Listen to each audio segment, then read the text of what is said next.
नमस्कार, मैं नितेश सिंह। आप सभी का इस चैनल पर स्वागत है। आशा करता हूं आप सभी लोग बहुत अच्छे होंगे, स्वस्थ होंगे और पढ़ाई भी कर रहे होंगे। आज हम बात करने वाले हैं क्लास 6 साइंस चैप्टर 9 के बारे में, जिसका नाम है the living organism and there surroundings. ठीक है। कहने का मतलब है यहाँ पे इस चैप्टर का तात्पर्य ये है कि हमारे आसपास जितने भी लिविंग ऑर्गेनिज्म हैं या इस धरा पर जितने भी लिविंग ऑर्गेनिज्म हैं और वो जिस पर्टिकुलर सिचुएशन में, जिस पर्टिकुलर सराउंडिंग्स में रहते हैं, उसके बारे में हम यहाँ पे पढ़ने वाले हैं कि उसे हम क्या कहते हैं और ये कैसे सराउंडिंग्स हैं। तो आइए आगे बढ़ते हैं। सबसे पहले हम बात करते हैं हैबिटेट। ये हैबिटेट क्या है? तो हम बात करेंगे हैबिटेट मीन्स अ ड्वेलिंग प्लेस, यानी हैबिटेट वो जगह है जहां पे हम रहते हैं, यानी हमारा घर। अगर हम बात करें खुद अपनी यानी ह्यूमन की, तो ह्यूमन की अगर हम बात करें तो ह्यूमन कहाँ रहता है? तो ह्यूमन रहता है लैंड पर, जमीन पर रहता है। ठीक है। तो जमीन पर भी कई तरह के हैबिटेट हैं। जैसे कि अगर हम बात करें कि कुछ लोग कहाँ रहते हैं, कुछ लोग रेगिस्तान में रहते हैं, है ना। जैसे अगर आप यहाँ देखो, कुछ लोग डेजर्ट में रहते हैं, रेगिस्तान में रहते हैं, कुछ लोग कोस्टल एरियाज में रहते हैं, कुछ लोग प्लेन एरियाज में रहते हैं और कुछ एक जो है कहाँ रहते हैं, हिली एरियाज में। इस तरह से डिफरेंट एरियाज में रहते हैं लोग। और वो क्या करते हैं, यानी ह्यूमन ही एक ऐसा है, यहाँ पे अगर हम देखें, humans are able to adopt to different habitat, यानी ह्यूमन जो है ये अलग अलग हैबिटेट पे अपना जीवन यापन करता है, अपने सराउंडिंग्स में रहता है। आगे देखते हैं इसके बारे में, the surroundings in which a particular organism, जैसे प्लांट, एनिमल या कोई और other organism leave is called its habitat. यानी जो सराउंडिंग्स है, यानी ऐसे पर्टिकुलर ऑर्गेनिज्म, जैसे अगर हम बात करें किसी भी पर्टिकुलर ऑर्गेनिज्म के बारे में, जैसे में प्लांट हो गया, एनिमल हो गया और बहुत सारे स्पेसीज हो गए, बहुत सारे ऑर्गेनिज्म हो गए, जो अलग अलग तरह के कह सकते हैं सराउंडिंग्स में रहते हैं। और वो जो जिस भी सराउंडिंग में रहते हैं, उस सराउंडिंग्स को उनका हम क्या बोलते हैं, हैबिटेट बोलते हैं। ठीक है। थोड़ा कलर चेंज कर लिया जाए।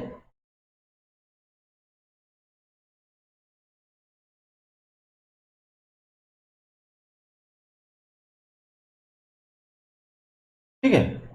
तो जिस भी सराउंडिंग्स में जो भी ऑर्गेनिज्म रहते हैं, वो उस ऑर्गेनिज्म का पर्टिकुलर क्या होता है, हैबिटेट कहलाता है। ठीक है। अगर हम बात करें इसी में, the organism depend for their food, water, air, light, shelter and other needs on their habit. यानी ऑर्गेनिज्म जो है अपने हैबिटेट के आसपास, यानी जहां वो रहता है, जहां उसका निवास स्थान है, वहां पे उसको क्या मिलना चाहिए या क्या प्राप्त हो पाता है? भोजन मिल पाता है, वाटर मिल जाता है, एयर, लाइट और रहने के लिए जगह मिल जाता है। और जो भी अदर नीड्स हैं, जो भी उसकी अलग आवश्यकताएं हैं, वो सब कुछ उसे वहां मिल जाता है। इसलिए उसे क्या बोलते हैं या उस जगह को क्या बोलते हैं, हैबिटेट। अगर हम बात करें तो a habitat provide everything to organism which they need for their survival. और हैबिटेट वही होता है, या हैबिटेट हम उसी को कह सकते हैं जहां पे उस ऑर्गेनिज्म की जितनी भी नीड्स हैं, वो सब, यानी जीवित रहने के लिए जितनी भी नीड्स हैं, उन सब की अगर पूर्ति होती है, तो हम उस पर्टिकुलर प्लेस को, पर्टिकुलर हैबिटेट को हम उस ऑर्गेनिज्म का हैबिटेट। ठीक है। अगर हम बात करें यहाँ पे, different types of plant and animals live in different habitat. ऐसी बात है कि अलग अलग प्रकार के पौधे और जानवर जो हैं अलग अलग प्रकार के हैबिटेट में रहते हैं। यानी ऐसा जरूरी नहीं है कि किसी एक प्रकार के हैबिटेट में सभी प्रकार के एनिमल्स और प्लांट्स रह सकते हैं। नहीं, ऐसा कुछ भी जरूरी नहीं है। तो यहां पे हम देखने वाले हैं कि इस चैप्टर में हम ये देखेंगे कि किस प्रकार के हैबिटेट में किस प्रकार के पौधे और जानवर रह सकते हैं या रहते हैं। अगर हम आगे बात करते हैं इसमें, also several kinds of plants and animals में शेयर द सेम हैबिटेट। इसके साथ साथ अगर हमने यहाँ पे बात किया है कि different types of plant and animals leave in different habitat, यानी कि अलग अलग प्रकार के जो पौधे और जानवर हैं वो अलग अलग हैबिटेट में भी रहते हैं। इसके साथ साथ बहुत से प्रकार के ऐसे प्लांट्स एंड एनिमल हैं जो सेम हैबिटेट में रहते हैं। आइए देखते हैं ऐसे कौन से पौधे, ऐसे कौन से जानवर हैं जो अलग अलग प्रकार के हैबिटेट में रहते हैं या अपना जीवन यापन करते हैं, और ऐसे कौन कौन से पौधे और जानवर हैं जो सेम हैबिटेट में रहते हैं, यानी एक ही प्रकार के हैबिटेट में रहते हैं। जैसे हमने बात किया कि ह्यूमन जो है अलग अलग डिफरेंट डिफरेंट हैबिटेट में जो है रहने के लिए एबल है, यानी योग्य है। और जो ह्यूमन है वो डेजर्ट में भी इजिली रह लेता है या रहता है, कोस्टल एरियाज में भी आपको ह्यूमन मिलेगा, प्लेन एरियाज में भी मिल जाएगा और हिली एरियाज में भी मिल जाएगा। यानी इस तरह सभी तरह के हैबिटेट में मनुष्य देखने को मिलता है, यानी मनुष्य अपना जीवन यापन करता है। अगर हम बात करें कैमल की, तो कैमल जो है एक पर्टिकुलर हैबिटेट में रहता है जिसको क्या बोलते हैं, डेजर्ट बोलते हैं, है ना। ये डेजर्ट में हमें देखने को प्राप्त मिलता है, ठीक है। तो ये क्या हुआ, एक अलग हैबिटेट में रहने वाला जानवर हो गया। अगर हम वही बात करें कोकोनट ट्री की, तो कोकोनट ट्री कहां आपको देखने को मिलता है, ये कोस्टल एरियाज में, यानी सी शोर में, यानी समुद्र के किनारे वाले क्षेत्रों में आपको देखने को मिलता है। यानी अगर हम इसे और कहीं हिली एरियाज में ढूंढने लगे तो बड़ी मुश्किल होगा, ये पॉसिबल नहीं है कि ये हिली एरियाज में हमें ये कोकोनट ट्रीज जो है प्राप्त हो जाए या मिल जाए, देखने को मिले। इसलिए हम इसको कह सकते हैं कि ये पर्टिकुलर एक हैबिटेट में रहता है। अगर हम बात करें फिशेस की, है ना, अगर हम बात करें फिशेस की, कई जगह पेन चल नहीं रहा है इसलिए हमें यहाँ कलर थोड़ा चेंज करना पड़ेगा।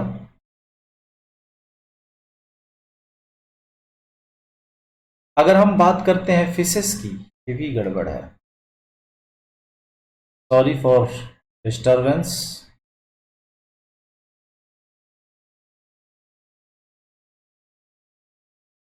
अगर हम बात करते हैं फिशेस की, है ना, अगर हम फिश की बात करते हैं तो फिशेस कहाँ हमें मिलते हैं, हमें पानी में मिलते हैं, यानी वाटर में मिलते हैं। और वाटर इनका क्या है, फिशेस का हैबिटेट क्या है, ये हैबिटेट, ठीक है। आगे हम देखते हैं ये एक पर्टिकुलर एरिया में यानी पर्टिकुलर हैबिटेट में फिशेस रहते हैं। अगर हम यही बात करते हैं कि बहुत सारे ऐसे पौधे हैं जो हमें प्लेन एरियाज में, हमें लैंड में मिल जाते हैं, लेकिन बहुत सारे ऐसे भी पौधे हैं जो कहाँ दिखने को मिलते हैं, वो वाटर में देखने को मिलते हैं, पानी में देखने को मिलते हैं। जैसे में लोटस हो गया, ये कहाँ हमें मिलता है, पानी में देखने को मिलता है। वाटर लिली हो गया, ये कहाँ हमें देखने को मिलता है, ये वाटर में देखने को। अगर हम बात करें पोलर एरियाज में रहने वाले जानवर, जैसे ये क्या हो गया, पेंगुइन हो गया, ये पोलर बियर हो गया, तो ये पर्टिकुलर एरिया में रहने वाले जीव हो गए, ये जानवर हो गए। यानी पोलर बियर, पोलर एरियाज में पेंगुइन ही मिलता मिलता है, या हम ये कहें कि पेंगुइन जो है पोलर एरियाज में रहता है। अगर हम इसको प्लेन एरिया में देखना चाहें या ढूंढना चाहें तो ये नहीं प्राप्त होगा या नहीं देखने को मिलेगा। उसी तरह से अगर हम बात करें पोलर बियर के बारे में, तो ये पोलर एरियाज में रहता है। ये हम अगर हिली एरियाज में ढूंढे, या कह सकते हैं कोस्टल एरियाज में ढूंढे, या प्लेन एरिया में ढूंढे, या डेजर्ट में ढूंढे, तो ये हमें वहां देखने के लिए नहीं मिलेगा। इस तरह से हम ये कह सकते हैं कि ये जितने भी हमने अभी स्पेसीज या ऑर्गेनिज्म देखा, ये क्या है, ये अलग अलग हैबिटेट में रहते हैं, ठीक है। यानी इनका जो हैबिटेट है वो डिफरेंट है। अगर वहीं हम बात करते हैं कुछ ऐसे पौधों, कुछ ऐसे जानवरों के बारे में, कुछ ऐसे जानवरों के बारे में अगर हम यहाँ पे देखें,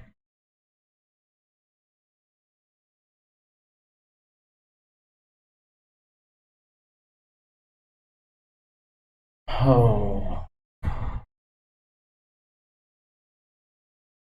कुछ ऐसे भी जानवर हैं जो हर एक एरिया में यानी एवरीवेयर, ऑलमोस्ट एवरीवेयर फाउंड, यानी लगभग हर एक हैबिटेट में, यानी अगर हम बात करें प्लेन एरिया की, है ना,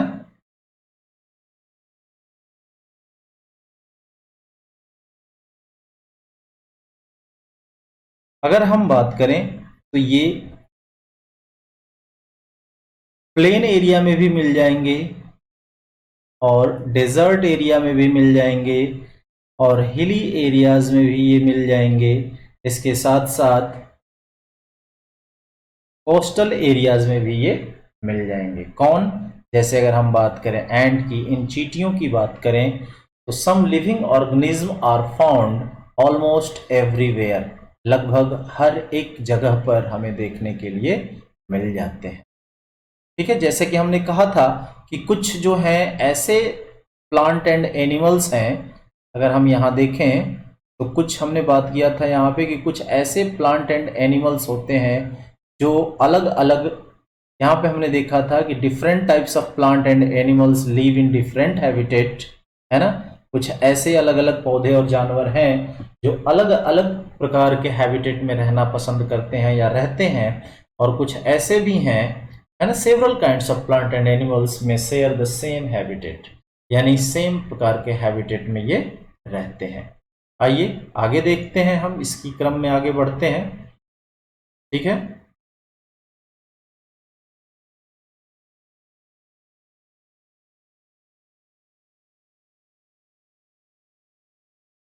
आइए अब यहां पे देखिए क्या है, several kinds of plant and animals में शेयर द सेम हैबिटेट, यानी एक ही प्रकार का हैबिटेट है। कैसा है?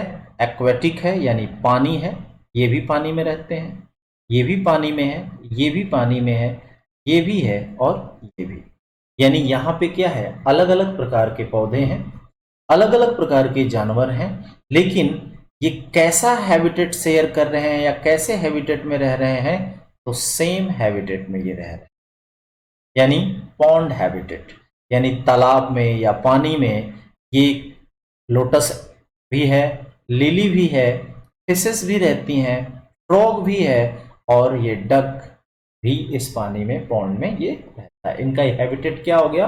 पॉन्ड हो गया, तालाब हो गया, यानी सेम हैबिटेट में ये अलग अलग प्रकार के स्पेसीज ऑर्गेनिज्म जो हैं जीवन यापन करते हैं। फिर अगर हम बात करते हैं कि कंपोनेंट्स ऑफ हैबिटेट क्या है, जाहिर सी बात है जहां हम रहते हैं वहां पे कई प्रकार की चीजें हमें दिखाई पड़ती हैं, तो इनमें हैबिटेट में कंपोनेंट्स क्या क्या होते हैं, क्या रहेगा, तो हम उस चीज को बोलेंगे हैबिटेट। तो आइए देखते हैं, जो कंपोनेंट हैबिटेट है इसे हम दो पार्ट में डिवाइड कर सकते हैं। कंपोनेंट्स ऑफ हैबिटेट को हम दो पार्ट में डिवाइड कर सकते हैं। सबसे पहली चीज कि हैबिटेट में दो चीजें इंक्लूडेड होती हैं मेनली, और वो क्या है? लिविंग, यानी जो सजीव है, जो चलती है, फिरती है, घूमती है, एंड दूसरी नॉन लिविंग, यानी जो निर्जीव है। ये हमारे या किसी ऑर्गेनिज्म के आसपास यही दो चीजें मुख्य रूप से होती हैं। अगर हम कहें कंपोनेंट्स ऑफ हैबिटेट क्या है, तो एक है लिविंग और दूसरा क्या है? Non living. ठीक है, ये किसी ऑर्गेनिज्म के आसपास यही दो चीजें मौजूद होती हैं, या तो लिविंग होगा या वो नॉन लिविंग होगा। यानी लिविंग को ही क्या बोलते हैं? बायोटिक बोलते हैं, एंड नॉन लिविंग को क्या बोलते हैं? अबायोटिक बोलते हैं।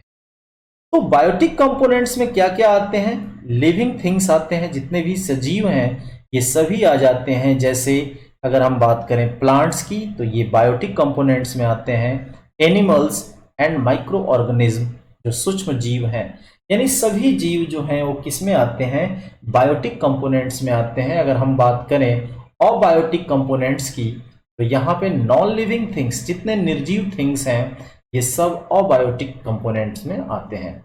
जैसे air, water, soil, rocks, sunlight, temperature, ये हमारे आसपास होते हैं, एक जीव के आसपास ये सारी चीजें होती हैं। लेकिन ये अबायोटिक कंपोनेंट्स की कैटेगरी में आती है। आइए आगे देखते हैं। अगर हम बात करें टाइप्स ऑफ हैबिटेट की, हैबिटेट कितने प्रकार के होते हैं, तो जैसा कि हमने देखा कि एक ही प्रकार के हैबिटेट में बहुत सारे जानवर और प्लांट्स रह सकते हैं, या अलग अलग प्रकार के भी हैबिटेट होते हैं जहां अलग अलग प्रकार के जानवर निवास करते हैं। तो आइए क्या है वो अलग अलग प्रकार के हैबिटेट, उसे हम क्रमबद्ध तरीके से देखते हैं। सबसे पहले अगर हम बात करें तो टाइप्स ऑफ हैबिटेट क्या है। पहला है टेरेस्ट्रियल यानी लैंड हैबिटेट, यानी जमीन पर धरातल पर रहने वाले जीव, यानी धरातल पर रहने वाले जो जीव हैं उनके लिए कैसा हैबिटेट है, तो टेरेस्ट्रियल और लैंड हैबिटेट है। और दूसरा है एक्वेटिक यानी वाटर हैबिटेट। ठीक है, तो आइए एक एक करके हम बात करते हैं कि टेरेस्ट्रियल लैंड यानी कि वैसा हैबिटेट, या कह सकते हैं the habitat of plant and animal that live on land are called the terrestrial habitat, यानी ऐसा हैबिटेट जिस पर पौधे और जानवर जिंदा हो या रहते हों, उस प्रकार के जमीन को या उस प्रकार के लैंड को क्या बोलते हैं हम, टेरेस्ट्रियल हैबिटेट। जैसे टेरेस्ट्रियल हैबिटेट में क्या क्या आ जाएगा, forest, grassland, desert, coastal and mountain regions. ये सभी क्षेत्र जो हैं ये टेरेस्ट्रियल यानी लैंड हैबिटेट में आते हैं। ध्यान रखिएगा, forest, grassland, desert, coastal and mountain region, ये सभी टेरेस्ट्रियल यानी कि लैंड हैबिटेट के अंतर्गत आते हैं। अगर हम वही बात करें एक्वेटिक हैबिटेट की यानी वाटर हैबिटेट की, तो ऐसे प्लांट एंड एनिमल जो पानी में रहते हैं उस जगह को एक्वेटिक हैबिटेट कहा जाता है। और ये क्या क्या हो सकता है, जैसे पॉन्ड हो सकता है, स्वैम्प हो सकता है, लेक हो सकता है, रिवर्स हो सकता है एंड ओशियंस हो सकते हैं।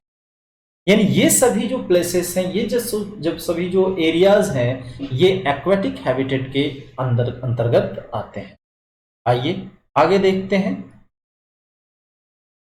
अगर हम बात करें एडेप्टेशन की, यानी एडेप्टेशन क्या है, चाहे कहने का मतलब है कि जब कभी भी हम कहीं जाते हैं या आते हैं, या जो कहीं रहता है, कोई भी ऑर्गेनिज्म किसी पर्टिकुलर प्लेस पर रहता है, तो उस पर्टिकुलर प्लेस की जो सराउंडिंग्स है, या कह सकते हैं कि जो सर्टन फीचर्स है वहां का, वो क्या करता है, उसको एडप्ट कर लेता है, उसको अपना लेता है। आइए देखते हैं। The presence of a specific feature or certain habitats which enable a plant or an animal to live in its surrounding is called adaptation। यानी एडेप्टेशन वो चीज है, या एडेप्टेशन हम उसे कहेंगे जिस किसी पर्टिकुलर हैबिटेट में जो स्पेसिफिक फीचर या मौजूद होता है, यानी जिस भी किसी पर्टिकुलर हैबिटेट में स्पेसिफिक फीचर होता है और उस फीचर में कुछ पौधे या ऐसे पौधे और जो जानवर अगर वहां जीवित रहते हैं उस सराउंडिंग्स में, तो उस चीज को हम क्या बोलते हैं, एडप्टेशन बोलते हैं।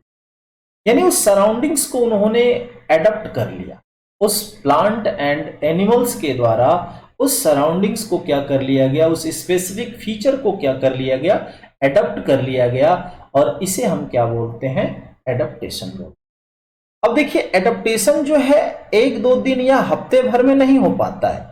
ये क्या कह रहा है, ये वेरी स्लो चेंज है, एक बहुत ही धीमा चलने वाला बदलाव है, जो कि कभी कभी तो ये कह रहा है कि thousands of year, over thousands of year, 1000 साल से भी ऊपर इस चीज को, यानी किसी ऑर्गेनिज्म की बॉडी को एडप्ट करने में, किसी पर्टिकुलर सराउंडिंग्स को एडप्ट करने में 1000 साल से भी ऊपर लग जाते हैं या समय व्यतीत हो जाता है। जैसे अगर हम एग्जाम्पल के तौर पे देखें, तो अगर हम बात करें कि ऊंट ये कहाँ रहता है भाई मोस्टली, तो ये डेजर्ट में रहता है, और डेजर्ट का क्लाइमेट क्या होता है, ड्राई क्लाइमेट होता है। ठीक है, because change have taken place in their body over a long period of time which enable them to survive in desert with little water availability. अगर हम बात करें कि कैमल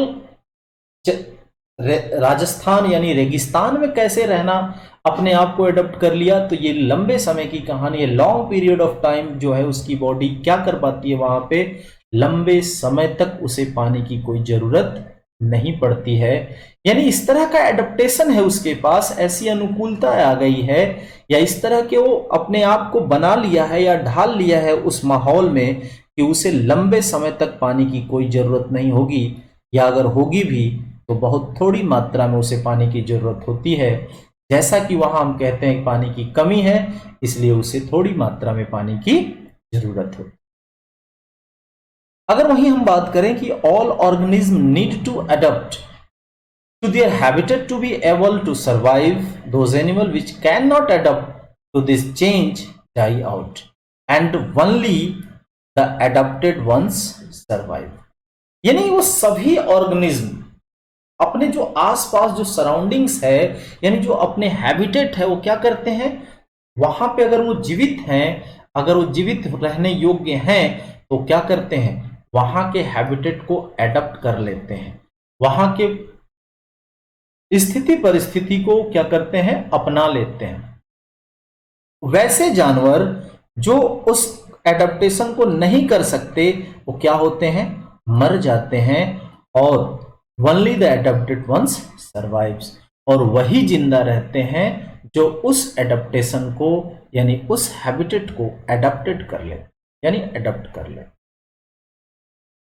आई होप आपको ये चीजें क्लियर हो रही होंगी। यहां पे एक दूसरा टर्म्स देखिए क्या है, एक्लिमेटाइजेशन, यानी एक ऐसी चीज जैसे वो सेम है, एडप्टेशन से ही मिलता जुलता है, लेकिन यहां पे क्या है कि ये एक छोटे पीरियड में बदलाव को, या हम कह सकते हैं कि एक छोटे पीरियड में अपने शरीर को, अपने ऑर्गन्स को उस हैबिटेट के अकॉर्डिंग ढाल लेना ही एक्लिमेटाइजेशन कहा जाता है। अगर हम बात करें, जैसे कि एग्जांपल लेते हैं कि if you live in plains and suddenly go to high mountain region, अगर आप प्लेन में रहते हो और सडनली आपको हाई माउंटेन रीजन में जाना पड़ गया, you may experience difficulty in breathing and doing physical exercise for some days. जब भी आप कोई फिजिकल एक्सरसाइज करेंगे तो आपको श्वास लेने में क्या होगी, परेशानी समझ में आए।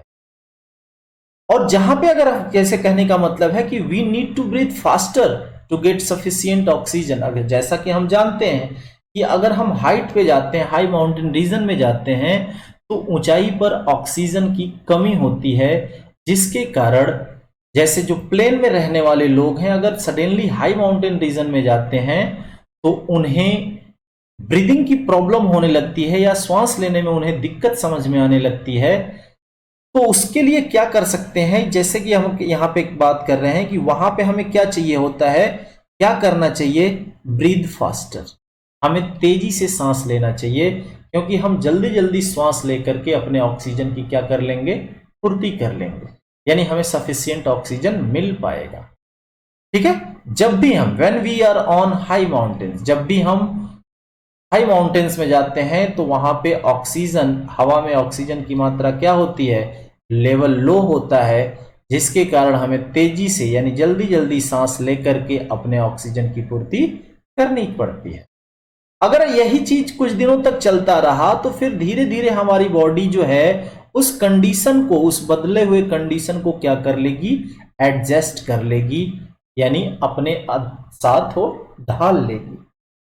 यही जो स्मॉल चेंज है, यानी कुछ ही दिनों में हमने उस चीज को एडप्ट कर लिया, इसी स्मॉल चेंज को क्या बोलते हैं, अगर हम किसी बॉडी या सिंगल ऑर्गेनिज्म द्वारा ये चीज एडप्ट कर लिया जाता है ओवर शॉर्ट पीरियड, एक छोटे समय में, to overcome small problems due to changes in the surroundings are called acclimatisation.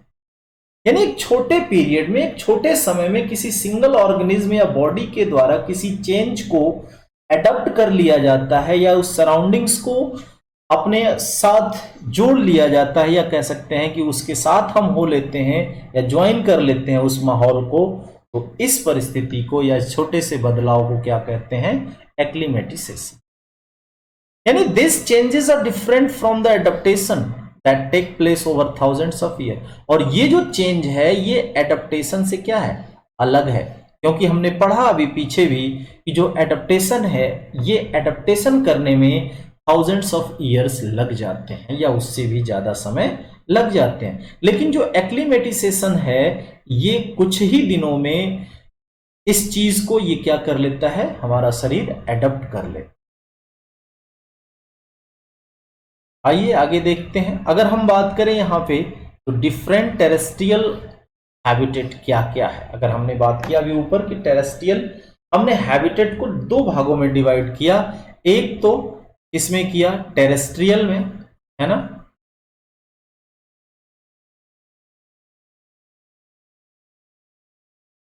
एक तो हो गया टेरेस्ट्रियल और दूसरा हमने क्या बनाया था, एक्वाटिक में। ठीक है, तो हम टेरेस्ट्रियल को देखने वाले हैं। टेरेस्ट्रियल में अलग अलग हैबिटेट हैं। तो सबसे पहले बात करेंगे डेजर्ट के बारे में, फिर उसके बाद बात करेंगे हम माउंटेन रीजन के बारे में, आफ्टर दैट बात करेंगे ग्रासलैंड के बारे में, और उसके बाद हम बात करने वाले हैं पोलर एरियाज के बारे में। ठीक है, तो आज हम इसमें बात करने वाले हैं टेरेस्ट्रियल हैबिटेट जो अलग अलग हैं। तो सबसे पहले शुरू करते हैं डेजर्ट की। जैसा कि हमने देखा पीछे के स्लाइड्स में कि जो डेजर्ट होता है वो कैसा होता है, हॉट एंड ड्राई क्लाइमेट होता है, और दूसरी चीज वहां बारिश भी कम होती है। डेजर्ट का जो क्षेत्र होता है गर्म होता है, सूखा होता है, सूखा मौसम होता है वहां पे, इसके साथ साथ वहां बारिश भी कम होती है। ठीक है, आइए आगे देखते हैं। अगर हम बात करें यहां पे, जैसे देख रहे हैं आप, आपको रेगिस्तान में क्या मिलेगा, ऊंट मिल जाएगा, ये रैट्स मिल जाएंगे, desert rats and desert lizard और डेजर्ट स्नैक्स। ठीक है, ये सभी यहां देखने को, ये जानवर में हमें देखने के लिए मिलते हैं। डेजर्ट में ये सभी जानवर देखने के लिए मिलेंगे। अगर हम बात करें पौधों की, तो जैसा कि हमें पता है पौधे वहां कम से कम दिखाई देते हैं, लेकिन अगर जो दिखाई देते हैं वो मोस्टली क्या होते हैं, कैक्टस के पौधे हमें राजस्थान या रेगिस्तान में हमें दिखाई देते हैं। इसके बारे में आइए थोड़ा समझते हैं। अगर हम बात करें एडेप्टेशन एंड डेजर्ट एनिमल्स की, यानी पहले हम देखेंगे जानवर जो हैं डेजर्ट में कैसे एडेप्टेशन कर पाते हैं, या किन परिस्थितियों में ऐसे क्या है उनके पास, ऐसी क्या स्पेसिफिक फीचर है इन जानवरों के पास जो डेजर्ट के क्षेत्रों में यानी डेजर्ट एरियाज में अपने आप को जीवित रखे हुए हैं। सबसे पहले हम कैमल की बात करते हैं, ऊंट की बात करते हैं। ठीक है, तो कैमल के पास क्या होता है, एक लॉन्ग लेग होता है, यानी कैमल्स लॉन्ग लेग्स। क्या मदद करता है ये लंबे पैर उसके, help to keep their bodies away from the heat of the hot sand in desert. यानी जो ऊंट का लंबा पैर होता है ये जो गर्मी होती है उस रेत की, है ना, उस सैंड की जो गर्मी होती है उसकी हीट से उस अपनी बॉडी को ये क्या कर पाता है, बचा पाता है, their body away from the heat. किसकी वजह से, तो क्या फीचर है इसके पास, लॉन्ग लेग, है ना, लॉन्ग लेग की वजह से ये हीट से अपने शरीर को क्या कर पाता है, बचा पाता है। अगर दूसरा फीचर देखें तो कैमल्स फिट्स और वाइड्स, जो कैमल के ऊंट के जो पैर होते हैं ये चौड़े होते हैं, जिसके कारण ये रेत में क्या होता है, सिंकिंग नहीं होता है ना, यानी धंसना, जो पैर धंस जाता है रेत में जिससे चलने में कठिनाई होती है, तो ऊंट के जो पैर हैं वो चौड़े होते हैं जिसकी वजह से सिंकिंग नहीं होता, और इसकी वजह से क्या हो सकता है, होता है ऊंट आसानी से रेत पर चल पाता है। अब तीसरा फीचर अगर हम बात करें तो camel can drink large amount of water at a time. तो कैमल है ये एक ही समय में एक बड़ी मात्रा में पानी पी सकता है, यानी लगभग कहें तो more than 100 litres of water ये एक समय में पी लेता है, और ये अपने बॉडी में क्या कर लेता है, उसको स्टोर कर लेता है। जब एक बार ये बड़ी मात्रा में पानी पी करके स्टोर कर लेता है तो उसके बाद ये लगभग 20 दिन तक बिना पानी पिए क्या करेगा, जीवित रह सकता है। ठीक है, जब ये बहुत प्यासा होता है तो 100 लीटर से भी ज्यादा पानी एक बार में पी जाता है, और जब इतना पानी ये पी लेगा, अगर पूरा कहने का मतलब है कि अपना जो स्टोरेज है वो पूरा फिल कर लेगा, फुल कर लेगा, तो ये लगभग 20 दिनों तक भी जीवित रह सकता है बिना पानी। ठीक है। इसके बाद अगर हम बात करें इसके और क्या फीचर्स हैं जिससे कि ये रेगिस्तान में आज आसानी से रह पाता है, तो देखेंगे they excrete small amount of urine, their dung is dry and they do not sweat. देखिए बहुत सारे फीचर्स हैं इसके पास। जैसे अगर हमने देखा पहले तो ये पानी कम पीता है, यानी पानी की जरूरत इसे बहुत कम मात्रा में होती है, और उसके साथ साथ ये अपने यूरिन में बहुत ही कम मात्रा में पानी एक्सक्रिएट करता है, यानी जो यूरिन ये एक्सक्रिएट करता है ये बहुत ही कम मात्रा में यूरिन एक्सक्रिएट करता है। इसके साथ साथ इसके जो डंग होते हैं वो ड्राई होते हैं, यानी उसमें भी पानी की मात्रा कम होती है। और तीसरा इसके साथ फीचर क्या है, इसको पसीना नहीं होता, दे डू नॉट स्वेट, यानी कम से कम इसके शरीर से पानी निकलता है। यानी ये पानी को क्या करता है, स्टोर रखता है, यानी बचाता है ज्यादा से ज्यादा। Since camel lose very little water from their bodies, they can live for many days without water। इस प्रकार जो ऊंट है ये अपने शरीर से कम पानी रिलीज करता है या निकलने देता है, जिसके कारण ये क्या कर सकता है, कई दिनों तक बिना पानी के जीवित रह सकता। अगर हम बात करें यहां पे hump present on camels back store fat. जो कैमल के ऊंट के पीठ पे जो हम्प होता है, आप एक कुबड़ जैसा आपने देखा होगा जो ऊंचा उठा हुआ होता है, यहां पे कैमल क्या स्टोर करता है, फैट स्टोर करता है, वसा स्टोर करता है। और ये जब लंबे समय तक इसको भोजन या पानी नहीं मिलता है तो इसी स्टोर को क्या कर लेता है, ये यूज करता है और इसी की मदद से लंबे समय तक जीवित रहता है। अगर हम बात करें camels long eyes lashes to protect in the its eyes from sand. जब तेज हवाएं बहती हैं तो सैंड उड़ने लगती है, यानी आंधी में जब उड़ने लगती है तो जो ऊंट के पास लॉन्ग आई लेसेस होते हैं, जो आंख के ऊपर जो बड़े बड़े बाल होते हैं, जिनके कारण या जिनके थ्रू ये अपनी आंखों को क्या कर पाते हैं, प्रोटेक्ट कर पाते हैं। आइए देखते हैं क्या है इनके पास कुछ फीचर्स।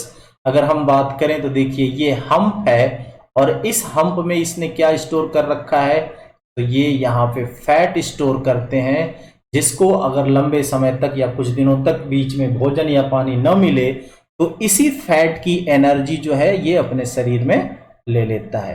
दूसरा हमने देखा कि इसके पास लंबे पैर होते हैं, जिसके कारण ये जो सैंड की हीट है ये इसके शरीर तक नहीं पहुंच पाती है। तीसरा हमने देखा इसमें कि लॉन्ग ईयर लेसेस होता है, यानी ये लंबे लंबे जो बाल होते हैं जिससे आंख के पास, इससे क्या कर पाता है, ये अपने आप को यानी अपनी आंख को ये सैंड से प्रोटेक्ट कर लेता है। दूसरी चीज हमने देखा कि इसके जो फिट हैं वो वाइड होते हैं, चौड़े होते हैं, जिससे ये रेत में सिंकिंग नहीं होते। ठीक है, ये इतने सारे फीचर्स होने के बाद ही ये इजिली या कह सकते हैं कि डेजर्ट में सरवाइव करते हैं। आइए आगे देखते हैं। अगर हम बात करें यहां पे desert rat and desert snakes की,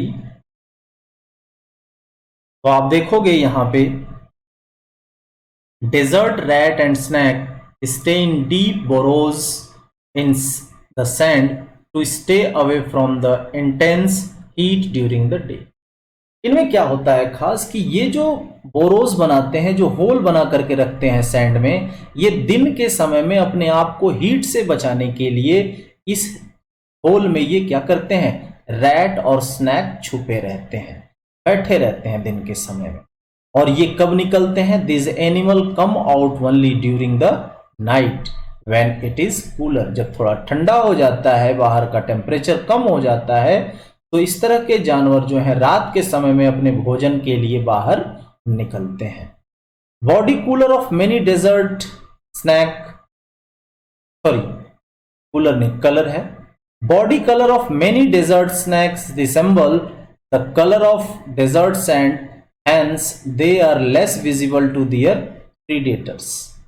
अगर हम बात करें यहाँ पे कि जो इनका बॉडी कलर होता है लगभग सैंड के ही कलर से मैच होता हुआ होता है, जिसके कारण ये अपने शिकारियों से, यानी जो इनको शिकार करने आ रहा होता है उससे ये बच जाते हैं, यानी विजिबल नहीं हो पाते हैं, या आप कह सकते हैं कि आसानी से उन्हें नहीं दिख पाते हैं, इसलिए ये अपने आप का शिकार होने से भी बचा लेते हैं। इनका जो कलर है इस तरह का है कि ये इस रेत में क्या होते हैं, छुप जाते हैं। अगर हम बात करें, जैसे देखिए ये डेजर्ट स्नैक्स इसी कलर में है ये, तो जल्दी ये विजिबल नहीं हो पाता, इजिली विजिबल नहीं हो पाता। ये देखिए रेड का, ये रेत के ही कलर का है, तो ये अपने जो प्रेडेटर हैं, ये उनके जो शिकारी हैं जो इनको मार के खाना चाहते हैं, उनसे ये क्या होते हैं, बच जाते। ठीक है, इस तरह से ये डेजर्ट में सरवाइव करते हैं। अगर हम बात करें वहीं पे एडेप्टेशन इन डेजर्ट प्लांट्स, पौधे अपना एडेप्टेशन डेजर्ट में कैसे करते हैं, इनके पास ऐसे क्या फीचर्स हैं जिनकी वजह से पौधे रेगिस्तान में सरवाइव कर पाते हैं। तो सबसे पहले देखिए desert plants. In desert plants leaves the either absents very small or they are present in the shape of spines। सबसे पहली चीज यहां पे कह रहा है कि डेजर्ट प्लांट्स में पत्तियां जो होती हैं या तो होती ही नहीं, अगर हैं भी तो छोटी होती हैं।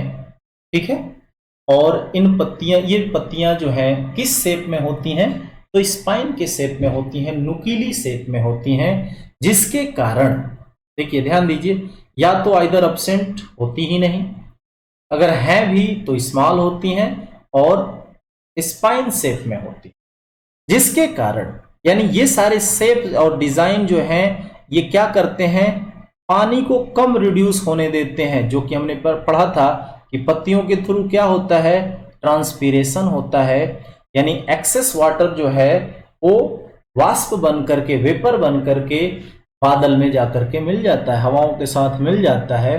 तो यहाँ पे जो पत्तियां स्पाइन शेप में हैं, बहुत छोटी हैं या तो हैं ही नहीं, तो यहाँ पे जो पौधों से ट्रांसपीरेशन है वो बहुत ही कम रेट में होता है, यानी कि पौधे अपना पानी कम से कम रिड्यूस करते हैं। अगर वहीं हम बात करें फोटोसिंथेसिस की, तो इस प्रक्रिया में प्लांट जो है क्या करते हैं, carried out by the stem, है ना। Stem is succulent and spongy which help in storage of water. जैसे हम जनरली जानते हैं कि फोटोसिंथेसिस नॉर्मल पौधों में कहाँ होता है, पत्तियों में होता है, लेकिन डेजर्ट प्लांट में जो फोटोसिंथेसिस है ये उनके पौधों के स्टेम में होता है, क्योंकि स्टेम जो होते हैं वो सक्युलेंट एंड स्पॉन्जी होते हैं, जिनकी वजह से यहाँ पे पानी को क्या कर पाते हैं, ये स्टोर कर पाते हैं। इसके साथ साथ स्टेम जो है ठीक वैक्सी लेयर से ढका होता है, कवर्ड होता है, जिसकी वजह से ये कम से कम पानी जो है लूज करता है। अगर बहुत ज्यादा भी हीट है, यानी ट्रांसपीरेशन जो है वो रेट बहुत ही लेस होता है, कम होता है। ठीक है, most desert plant have roots that go very deep into the soil for absorbing water. बहुत से ऐसे डेजर्ट प्लांट्स होते हैं जिनके रूट जो है बहुत ही गहराई तक, डीप तक गए होते हैं, क्योंकि हम जानते हैं कि अपर लेयर में बहुत ज्यादा पानी नहीं मिल पाता है रेगिस्तान के डेजर्ट क्षेत्रों में, इसलिए जो वहां के जो पौधे होते हैं उनके जड़ बड़े ही लंबे लंबे होते हैं, यानी डीपली नीचे तक गए होते हैं, जहां से वो पानी को मिट्टियों से एब्जॉर्ब कर पाते हैं, ले पाते हैं। अगर हम ये देखें कि जैसे एक एक्सपेरिमेंट करके ये देख सकते हैं कि क्या सही में या ऐसा होता है क्या कि जो कैक्टस प्लांट है इससे कम वाटर ट्रांसपीरेट होगा,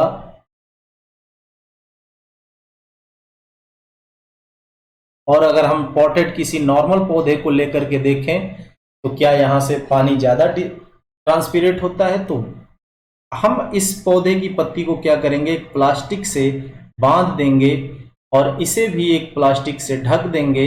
अगर 1 से 2 घंटे के बीच को छोड़ करके सूर्य के प्रकाश में इन दोनों को हम छोड़ देते हैं अगर कुछ देर बाद फिर हम आएंगे तो क्या देखेंगे कि इस प्लास्टिक के जो ऊपरी लेयर हैं, ये वाला जो नॉर्मल पौधा था, इसके ऊपर हमें क्या देखने को मिलेगा, वाटर ड्रॉपलेट्स मिलेगा, ज़्यादा से ज़्यादा देखने को मिलेगा, लेकिन यहाँ होगा भी तो बहुत कम मात्रा में होगा, जिससे ये प्रूफ हो जाता है कि जो कैक्टस हैं या इस तरह के पौधे जिनमें छोटी छोटी पत्तियां हैं, या अगर पत्तियां हैं भी तो नुकीली हैं या तो है ही नहीं, तो ये कम से कम पानी ट्रांसपीरेट कर, ठीक है, यानी ये पानी बचाते हैं। जैसे आप देखिए यहाँ पे इसके जो तने हैं इनमें पत्तियां हैं ही नहीं, तो यही भोजन बनाते हैं और ये जो है कम से कम पानी को क्या करते हैं, ट्रांसपीरेट करते हैं, जिससे इनकी जो पानी की जो जरूरत है वो कम से कम पड़े, ठीक है। अब यहाँ पे लिव्स मॉडिफाइड इनटू स्पाइंस, जो इनकी पत्तियां हैं ये कांटों में मॉडिफाइड हो जाती हैं, और इन कांटों से क्या है, बहुत ज्यादा वाटर ट्रांसपीरेट होने वाला नहीं है, ठीक है। अगर वहीं हम बात करें माउंटेन्स रीजन्स यानी कोल्डर क्लाइमेट की, है ना, तो यहां भी बहुत तरह के ऐसे पौधे देखने को मिलेंगे जो अलग क्षेत्र में हमें नहीं देखने को मिलेंगे, क्योंकि माउंटेन रीजन में जो है तेज हवाएं भी चलती हैं, तेज हवाएं भी चलती हैं, स्नो भी होता है, स्नो रेनफॉल, बर्फबारी भी होती है, तेज हैवी रेनफॉल भी होता है ना, बहुत सारी चीजें होती हैं यहाँ पे इस तरह के। अगर हम बात करें क्लाइमेट या इस चीज की, तो क्लाइमेट कई तरह के होते हैं और कोल्डर क्लाइमेट होता है माउंटेन रीजन का। तो हम यहाँ पे देखेंगे कि किस प्रकार के जानवर और एनिमल अपने आप को यहाँ पे किस तरह से एडप्ट करके रखे हुए हैं। तो अगर हम बात करें तो मोस्टली अगर कॉमनली बात करें तो हिली एरियाज में यानी माउंटेन एरियाज में हमें कॉमनली पौधे जो मिलेंगे वो ओक, पाइन एंड देवदार, ये 3 प्रकार के पौधे जो हैं कॉमनली यानी लगभग हर जगह देखने को मिलते हैं। बाकी भी और भी छोटे बड़े पौधे मिलते हैं, लेकिन ये कॉमन है। इसके साथ साथ अगर हम बात करें तो माउंटेन एरियाज में याक देखने को मिलता है, माउंटेन गोट देखने को मिलती है, सिप देखने के लिए मिलता है, और ये टाइगर जो स्नो टाइगर होता है, लियोपार्ड होता है, ये देखने को वहां पे मिलते हैं। आइए देखते हैं आगे के स्लाइड्स में ये कैसे अपने आप को, सबसे पहले हम देखेंगे कि एडेप्टेशन इन माउंटेन एनिमल्स, जो माउंटेन एनिमल्स हैं ये अपने आप का एडेप्टेशन माउंटेन क्षेत्रों में कैसे करते हैं, इनके पास ऐसे क्या फीचर्स हैं जिनसे ये अपने आप को माउंटेन एरियाज में जीवित रख पाते हैं। आइए देखते हैं। अगर हम बात करें यहाँ पे animal living in mountain region have thick skin और fur to protect them from cold. जो जानवर होते हैं माउंटेन रीजन के, इनके पास थिक स्किन होती है, यानी इनकी चमड़ी जो होती है वो मोटी होती है, या अगर हम कहें ये जो फर है इसके ऊपर जो ये बाल हैं ये क्या होते हैं, मोटे होते हैं, जिनकी वजह से ये ठंड से बच जाते हैं। Yaks have long hair to keep them warm, जो ये याक है इनके पास बड़े बड़े बाल होते हैं जिनकी वजह से ये ठंड से बचते हैं, यानी अपने आप को ये गर्म रखते हैं। Snow leopard has thick fur, ये जो स्नो लियोपार्ड है इसके पास मोटे फर होते हैं, ज्यादा फर होते हैं on its body including fit and toes, यानी कि यहां तक कि इसके पैर और इसके ये आगे के नाखून, या जो कह सकते हैं कि जो अंगूठे हैं, जो उंगलियां हैं इनके पैर की, वहां तक इसके मोटे फर होते हैं, जिससे ये अपने पैरों को और अपने आप को ठंड से बचा लेते हैं। और ये बर्फ में वॉक करते हैं, ट्रेवल करते हैं, मतलब एक जगह से दूसरी जगह पे जाते हैं, जिससे इनको इनके पैरों में भी ठंड नहीं लगती है। किसके कारण, तो ये थिक फर के, ठीक है। देखेंगे यहाँ पे the mountain goat has long hair, जो माउंटेन गोट होती है, जो बकरियां होती हैं पहाड़ी क्षेत्रों की, इनके भी बड़े बड़े बाल होते हैं, जिससे इनके शरीर को, ये अपने शरीर को गर्म रखते हैं। इसके साथ साथ स्ट्रॉन्ग हुप्स, ये जो नाखून होते हैं इनके पैरों में, ये स्ट्रॉन्ग होते हैं क्योंकि ये हिली एरियाज, जो रॉक एरियाज हैं, जो पत्थरों पे, चट्टानों पे ये चढ़ती रहती हैं, जिनकी वजह से या उसके कारण, ये स्ट्रॉन्ग हुप्स के कारण जो है ये आराम से running up to rocky slopes of the mountain, ये जो रॉकी स्लोप्स हैं माउंटेन पे, उस पे आसानी से दौड़ सकती हैं या चल सकते हैं। जैसे देखिए ये हुप्स, ये जो स्ट्रॉन्ग हुप्स हैं, इनकी वजह से ये पहाड़ी क्षेत्रों में आसानी से दौड़ते भागते रहते हैं। ठीक है,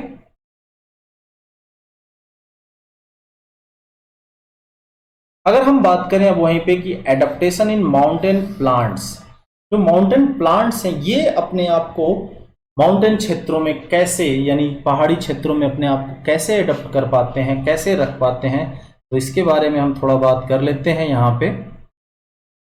अगर हम बात करें यहाँ पे, ध्यान से देखिएगा इस स्लाइड्स को, this trees are normally cone shaped and have sloping branches. This help the rainwater and snow to slide off easily. इनके जो मोस्टली पौधे होते हैं, जो जंगल पेड़, इसके पेड़ होते हैं माउंटेन क्षेत्रों के, ये कैसे होते हैं? कोन शेप में होते हैं, इस तरह के। ठीक है, इस तरह के कोन शेप में होते हैं। तो कोन शेप में होने से क्या फायदा हुआ भाई? तो ये इनके जो ब्रांचेस होते हैं ये स्लोपी होते हैं। अगर हम कहें कि ये जो इसकी टहनियाँ हैं तो कहीं बड़ी होती हैं, कहीं छोटी होती हैं, तो इस तरह से ये होती हैं। इससे क्या मदद मिलता है? जब बारिश या स्नोफॉल होता है तो बारिश का पानी या स्नोफॉल जो है आसानी से स्लाइड होकर के जमीन पर आ जाता है, इस पे टिकता नहीं है। ठीक है, इसलिए ये अपने आप को क्या करते हैं? बचा लेते हैं। अगर इस पे बर्फ टिक जाता, रुक जाता, तो ये पेड़ क्या हो जाते हैं? टूट जाते, है ना। तो ये स्लोप होते हैं, इसके जो कोन शेप्ड में होते हैं ये पौधे, इसलिए इनके ऊपर बर्फ जो है जमता नहीं है, रुकता नहीं है, और ये अपने आप को सुरक्षित बचा पाते हैं। दूसरी चीज अगर हम बात करें तो leaves of some of this trees are needle like to reduce water losses due to windy weather. ठंड के दिनों में जो विंडी वेदर होती है, जो हवादार मौसम होता है, इसमें बहुत ज्यादा ट्रांसपीरेशन होता है, पत्तियों के द्वारा बहुत ज्यादा ट्रांसपीरेशन होता है। लेकिन इनकी पत्तियां जो है निडल लाइक स्ट्रक्चर की होती हैं, और इन निडल लाइक स्ट्रक्चर के कारण क्या होता है? कम से कम पानी लॉस होता है, यानी ट्रांसपीरेट हो। इस तरह से ये अपने आप को पर्वतीय क्षेत्रों में अपने आप को जीवित रखते हैं। देखेंगे यहाँ पे deciduous trees shade there leaves, और बहुत सारे ऐसे पौधे भी हैं बिफोर विंटर, यानी ठंड आने से पहले ये अपनी पत्तियां क्या कर देते हैं? गिरा देते हैं, यानी झाड़ देते हैं। यानी ये कह सकते हैं कि बहुत सारे ऐसे पौधे हैं, बहुत सारे ऐसे पेड़ हैं जिनकी पत्तियां ठंड से पहले गिर जाती हैं, और ये ठंड में बिना पानी लॉस किए आसानी से सरवाइव कर पाते। ठीक है, क्योंकि विंटर में क्या होता है? वाटर फ्रीज हो जाता है, पानी जम जाता है, और पौधों के जड़ों में पानी कम से कम मिल पाता है। और जब पत्तियां ही नहीं होंगी तो ज्यादा ट्रांसपीरेशन नहीं होगा, और पौधों को कम से कम पानी में ही काम चल जाएगा, है ना। इस तरह से ये पौधे अपने आप को जीवित रखते हैं। अगर हम बात करें ग्रास लैंड की, है ना, घास वाले क्षेत्र, तो grassland are characterized as land dominated by grasses rather than large shrubs और ट्रीज। यानी जो ग्रास लैंड को हम कैसे कैटेगराइज कर सकते हैं? वैसे क्षेत्र जहां बड़े बड़े घास उगे हों, ना कि श्रब और ट्रीज हों। ठीक है, ना कि वहां पे श्रब्स और ट्रीज हों, सिर्फ बड़े बड़े घास जैसे हों, उनको हम उस क्षेत्रों को क्या बोलेंगे? ग्रास लैंड बोलेंगे। आइए इसके बारे में थोड़ा हम जान लेते हैं। अगर हम बात करें यहां पे तो एडेप्टेशन इन ग्रासलैंड्स एनिमल, सबसे पहले बात करेंगे कि जो ग्रासलैंड एनिमल्स है उनका एडेप्टेशन कैसे होता है। आइए, अगर हम बात करें लॉयन की, है ना, तो lion is light brown colour. Lion किस कलर का होता है भाई? तो लाइट ब्राउन कलर का होता है। और ये लाइट ब्राउन कलर जो है इसकी मदद करता है किस लिए? Hide in dry grassland. ये ड्राई ग्रासलैंड में छुप जाता है। जब ये किसी शिकार को करना चाहता है या अपना शिकार पकड़ना चाहता है, तब ये अब सूखे हुए घासों में छुप जाता है, जिससे कि जो भी इसका शिकार भोजन यानी भोजन बनने वाला है वो इसे न देख सके और ये आसानी से उसे पकड़ ले। The eyes in front of the face allow it to have a correct idea about the location of its prey. इसके सर के ठीक सामने, सिर्फ ठीक फ्रंट में इसकी दो आंखें होती हैं, जिससे ये करेक्ट आइडिया लगा लेता है कि इसका जो शिकार है वो किस लोकेशन में है, या कहां बैठेगा, या किस जगह पे ये अपना छुप करके बैठेगा कि अपना शिकार ये कर पाए, है ना। तो lions have long and sharp claws in their front leg to catch its prey. इनके जो आगे वाले पैर का जो पंजा होता है ये चौड़ा होता है, जिससे तेज और लंबा होता है, जिससे ये अपने शिकार को आसानी से क्या कर पाता है, पकड़ लेता है। यानी ऐसी बनावट, ऐसे फीचर्स हैं इसके पास जो कि ये ग्रासलैंड में अपने आप को सरवाइव कर पाता है। Lion is a strong and fast animal that can hunt and kill animals. Lion जो है मजबूत और तेज दौड़ने वाला जानवर है, जिसकी वजह से ये अलग मतलब दूसरे जानवरों को मार देता है और या उनका शिकार कर लेता है अपना भोजन प्राप्त करने। अगर वहीं हम बात करें डियर, हिरन की, जो कि ग्रासलैंड में रहते हैं, और डियर हैज स्ट्रॉन्ग टिथ। हिरन के पास क्या होता है, मजबूत दांत होता है, जिससे ये हार्ड प्लांट स्टेम जो भी है जंगल के, उसको चबा पाते हैं।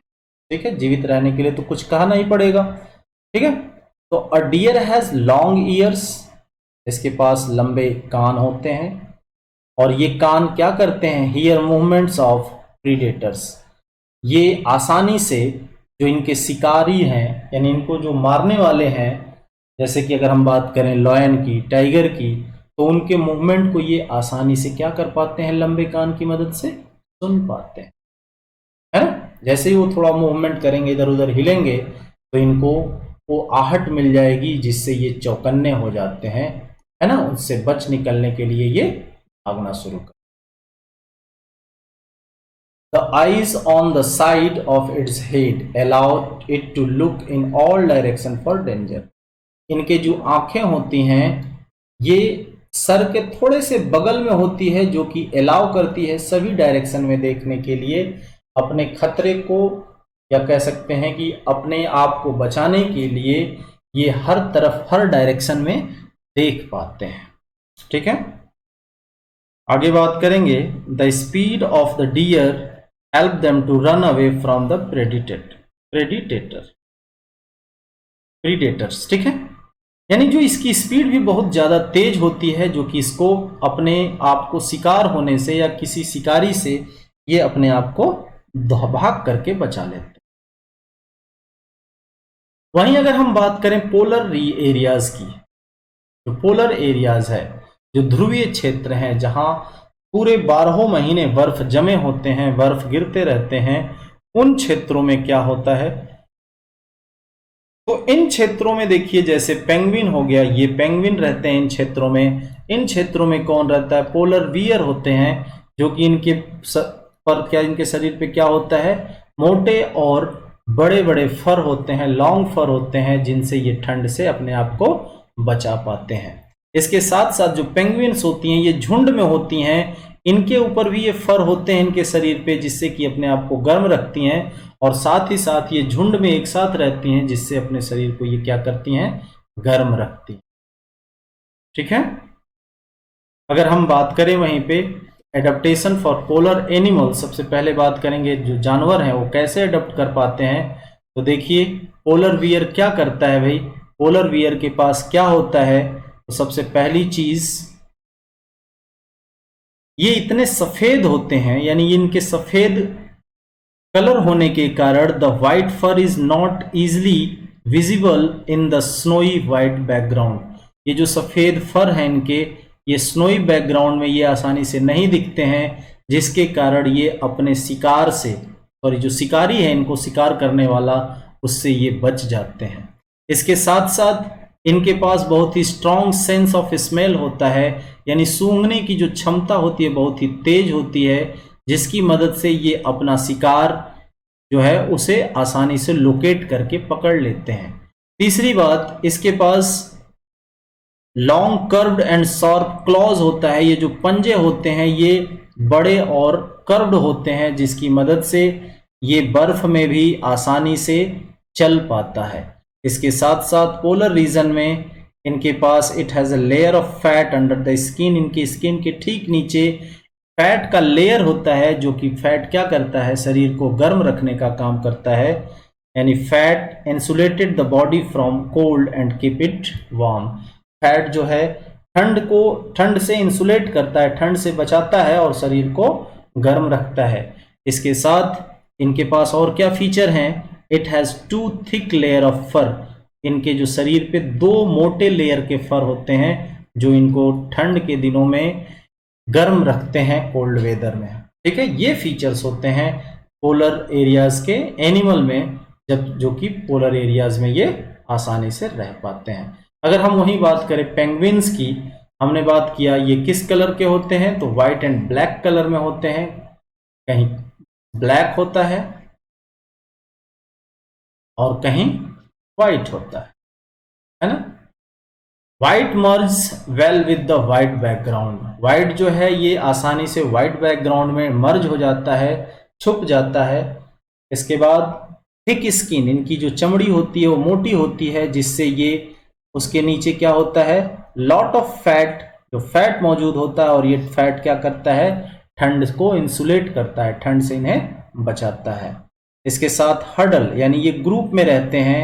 Also penguins huddle together this they do to keep warm. ये ग्रुप में हमेशा रहते हैं, इसलिए ये अपने आप को ग्रुप में रखकर भी अपने आप को क्या करते हैं, गर्म रख पाते हैं। ठीक है, तो ये चीज़ यानी ये पार्ट यहीं समाप्त हुआ।